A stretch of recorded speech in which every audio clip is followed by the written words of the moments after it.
I gave it a little bit of time because I ran over last week. I didn't go over. I didn't get a chance to do managers, but we're a little deeper in the off season. We understand the hot stove is still going on. As far as that goes, a little bit slower this week. We're still waiting to find out what's happening with Corbin Burns. Luzardo, I think, was traded to the Phillies, going out, adding to that tremendous rotation as well. Last week we talked a little bit. Cody Bellinger going to the Yankees as well. Yankees having a busy offseason here. But what we're going to do tonight is we're going to talk about some of the greatest outfielders and pitchers of all time in the MLB history. So not just Orioles, there's Orioles on the list, but definitely let's talk about some of the greatest ones of all time that have ever played. Again, how I feel about it, the Hall of Fame now has just become ridiculous in MLB. You don't have some of the greatest pitchers all there as well. Not to mention some of the great Negro League players. I almost understand the Negro League players keeping the records of whatever I think they're, but you gotta. I really want to talk about some of the greatest players that ever played here, that have ever played. So we mentioned Orioles all last off season. So we're going to talk about some of the greatest ever in that. So last week I was going to get to managers, so I put it on here. Gave myself 5 more minutes. So who are some of the greatest managers that have ever been in the major leagues? I actually almost tried to keep Jimmy Leland off the list, but I can't do it. Jimmy Leland did more with less so many times in Pittsburgh than it was so impressive. Great on the margins. Actually, when he actually won a championship with the Marlins, when he actually got to the Marlins and he actually had more to work with. So outstanding stuff from Jimmy Leland as well. Hi, Dad. All right. So definitely some of the greatest. Leland, I think, was exactly what an owner would want whenever had a tough situation in Pittsburgh. Had platoons on those teams. So I I don't know if the numbers bear it, but I could not leave Jimmy Leland off. I also had the same with Joe Torre. Joe Torre, everybody's gonna say, well, the Yankees had so much talent, blah, blah, blah, blah.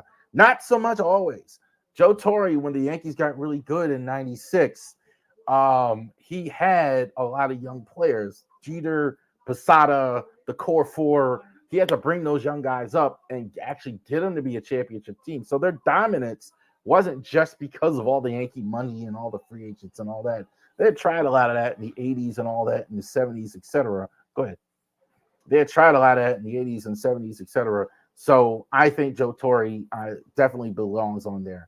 Winning percentage, the modern day Tony La Russa. I think like I have him for the Oakland A's because those dominant A's teams we had for so many years. But he was with the White Sox World Series, so many years with the Cardinals World Series. I think this was the sniper here, Tony La Russa. In a manager era like what we had, Tommy Lasorda, Bobby Cox, this was the analytical guy. This was the brains. Tony La Russa was the guy who was I think, the best manager of the modern era as well. You want to go back further than that? You got Joe McCarthy with the Red Sox. I think he won more games than anyone else as far as the MLB. Way back at the turn of the century, the White Sox at the history. Casey Stengel, known for the Miracle Mets, so many years with the Yankees as well. More World Series championships as a manager. Great personality too. Watch videos of Casey Stengel. Kind of like the managers used to be a lot of now character actors in a lot of ways, and Casey Stengel was a great one of those as well. Left field. Now let's get started with this week's list. Left field. Barry Bonds is at the top. Carl Yastrzemski, I think, might be the greatest hitter. Some people say he's the greatest hitter of MLB history. That's saying a lot with the Red Sox, considering all the great hitters. But hitting 400 in a season that's a wow. I mean, that still hasn't even been done, even in the modern era of offense. Is that rest in peace this week to one of my favorite players that was not a Baltimore Oriole, Ricky Henderson. love base stealing. When I was in Little League, I wanted to wear number 24, like Ricky. They didn't have 24. They said you got to wear number 3. So 22, I had 3 because that's in between 2, 4, like Ricky Henderson, greatest base stealer of all time, greatest trash talker of all time, maybe him or Reggie Jackson, I think was a fantastic hitter. Ricky, greatest leadoff hitter to ever play in left field. Not a terrific left fielder, in my opinion. Obviously, he had tremendous speed, run balls down, a bit erratic at times, but that's the only flaw with him. Ted Williams, you talk about Pete Kowalski being a great hitter. Ted Williams was a fantastic hitter. Ted Williams, I think, you could argue these two. We could argue all day long whether Ted Williams or Stan Musial was the greatest contact hitters of all time. As far as both of these guys, really never. There was no such thing as being near 300. There was no such thing being below 300. They were tremendous contact hitters to the outstanding degree, outstanding defensive players as well for the time. So I think these were two of the greats early in baseball, two of the precursors. But Barry Bonds, there was no such thing. I mean, Barry Bonds, I think, I don't care what he was on. He was the best home run hitter of all time I ever saw. You could take half of his career, forget the stuff you saw with the Giants. I'm talking about the stuff he did with the Pirates, the first half of his career. He was an outstanding thing. Go with your mom. All right. Dad stuff there. All right. Barry Bonds, I think, was it's said that he's not in the Hall of Fame. That's a whole nother thing. I'm not going to go into all of that.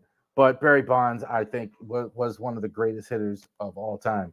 Center field, Ken Griffey Jr. I think a natural, what they call it. The American Dream, Dusty Rhodes, his son Dustin, natural.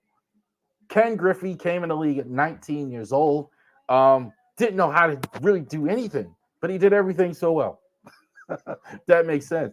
Didn't look for pitches, didn't have train. His bat speed, see the ball, hit the ball.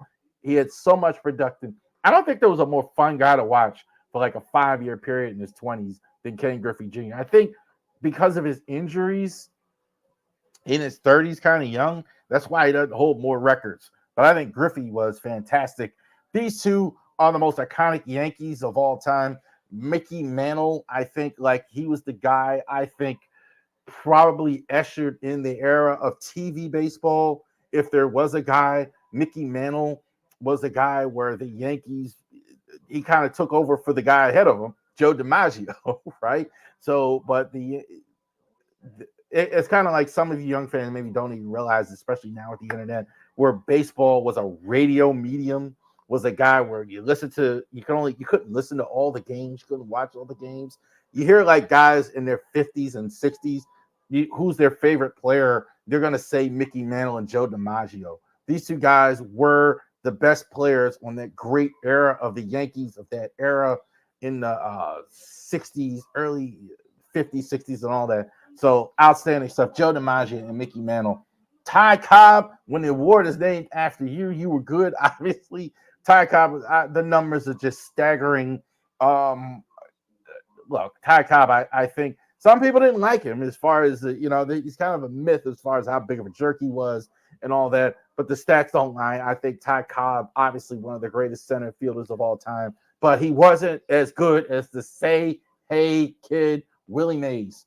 I don't think. Watch Willie Mays playing stickball in the streets of Harlem. It's an iconic video. That's all you need to know about Willie Mays. Catching the ball over his shoulder. It was unbelievable. Willie Mays, I think, probably was. I think he was related to Barry Bonds even as well, or his godson or something along those lines. But I think like Willie Mays, I think was the precursor to a lot of greats in the outfield. Right field's no slouch either. Roberto Clemente for the Pirates is that 5. I think maybe the greatest Latin baseball player of all time. That's saying a lot, especially with the Latin explosion that we have right now. Clemente, I think the speed, all-around player, closer to like a Jackie Robinson, not like a Ricky Henderson, just on the speed on the base pass, but did everything well out there in right field. Frank Robinson, I think he probably, you talk about how revered Clemente was as African American, as a Latin ball player. Frank Robinson, probably maybe the most revered African American player of that time as well. Frank was a tremendous hitter. He was the power of those Orioles lineups. No, he played with the Red, first guy to win win MVP in both leagues. Frank Robinson, former Orioles manager. Mel Ott with the Giants, you're going way back, definitely guy, turn of the century. So important that time in baseball, long time ago. Mel Ott, definitely the stats bring there. Number two, I'm a surprise some of you. I'm going to say Hank Aaron, number two. Hank Aaron, I think the all-time home run leader. Some people say he's a true leader, depending on how you feel about Bonds still. But Hank Aaron, I think, was just a massive home run hitter as well. But I'm going to put the Babe in front of him, the great Babe Ruth. Was he drunk all the time? I don't know. Was he really as fat as they say he was? I don't know. I know this. He was, we're sitting here today talking about it in 2024 because of what Babe Ruth did in the game of baseball. He was an outstanding pitcher as well. I think that's almost not talked about. Everybody talks about the home runs and the legend and what he did for the Yankees, etc., and all that. But he was a fantastic pitcher as well in his younger years. Couple more here. Let's go. Designated hitter at the bottom. These guys epitomize the position. This is exactly what you look for, all five. Harold Baines, no cartilage in his knee for years. Harold Baines, I think, was an outstanding designated hitter for years. Exactly what you want. A vet who can hit for power, who can hit for average, who can do so many things. I think Harold Baines was well. Paul Monitor, he played a position for a while, but I think Monitor for years with the Brewers was a home run hitter. Hit for average, hit for power as well, hit lead off, hit in several different spots, hit very well. I love Paul Monitor, was terrific as a hitter. Shohei Ohtani, yeah, I have him third. I can't put him first quite yet, but I'm sure he's going to get there with the way he's going. What he's been able to do, I got no problem putting Shohei higher than that, than third. I think give it a few more years. We're going to do this list the way he's been going. He's going to be at one, but not quite there. He's not there ahead of Big Papi David Ortiz. I think Ortiz is probably the best clutch hitter of all time at probably of certainly the 2000s era, 90s era. Maybe Derek Jeter was better, but Big Papi, as far as the position as well, nobody was a better power hitter, more effective than Big Papi David Ortiz. And the award is named Best Designated Hitter is named after Edgar Martinez, and I agree with him. Edgar, I think, was a complete hitter. We just talked about Ken Griffey. We talked about A-Rod. We talked about that. The guy that they looked up to was Edgar Martinez. I think was terrific as well. Pitching. Clemens is not in the Hall of Fame. That's a crime. It's fantastic. Roger Clemens, I think, is one of the better pitchers I ever saw. The power was serious. Definitely a great power pitcher. One of the greatest power pitchers there ever was. Again, caught up in the steroid stuff, was a great pitcher.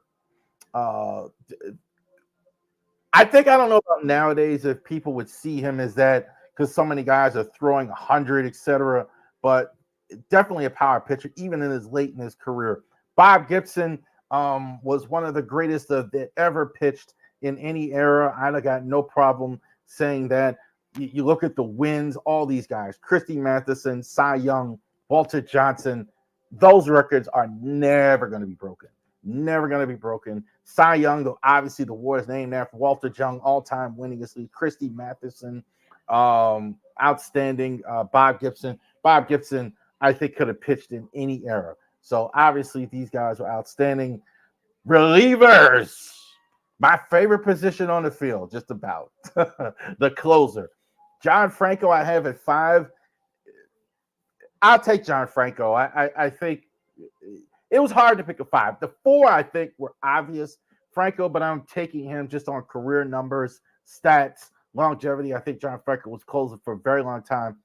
The top four were very easy. Lee Smith, I think, was the all-time, as far as save leaders, easy all of fame to me. I think the only thing he ever did wrong, he didn't really pitch on good teams always, but he was so productive no matter where he went. Played with the Cubs, the Expos, outstanding. Lee Smith was fantastic. Trevor Hoffman, I thought, epitome of a closer. That's Rick Vaughn. If you've ever seen him, throws heat, great closer entrance through 100 miles an hour. I think Rick Vaughn, Trevor Hoffman, rather, was a fantastic pitcher for them. Dennis Eckersley, had it not been for Mariano Rivera, was one of the greatest things I ever saw. Dennis Eckersley didn't just throw strikes. He never threw balls. Like when he was closing for the A's. Like it was unbelievable to watch. Like anything out of the strike zone, if he threw a ball, it was like, what? Like just if he threw a 10-pitch inning, I mean, very common. His like his when he was closing, that it was 7 pitches, 8 pitches, and no more work. Rarely did he throw 20 and 15. That didn't happen. Dennis Eckersley was extremely dominant. But when I saw Mariano Rivera, there's no question. Mariano Rivera was one of the greatest arms I ever saw. Just so dominant for so long as well. Even in his last year, closers kind of go up, down, fall off. Never the case with Mariano Rivera. So he was outstanding for so many years. I think he did get injured, I think in the next to last year. But Rivera, I think, was the greatest ever. Eckersley and Hoffman, I mean, were really good. But hate to have a Yankee there. But Dennis Eckers, but Mariano was there as well. Not as many Orioles this time around on this list this week as well. We did have Frank Robinson. I think was one of the greatest players that we ever saw as well.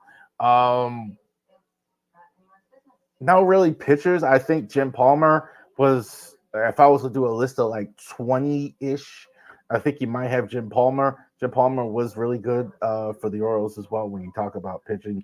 I love Greg Olson as far as the reliever. Greg Olson was probably the reason why. Greg Tucci Olson, 1989 Orioles closer.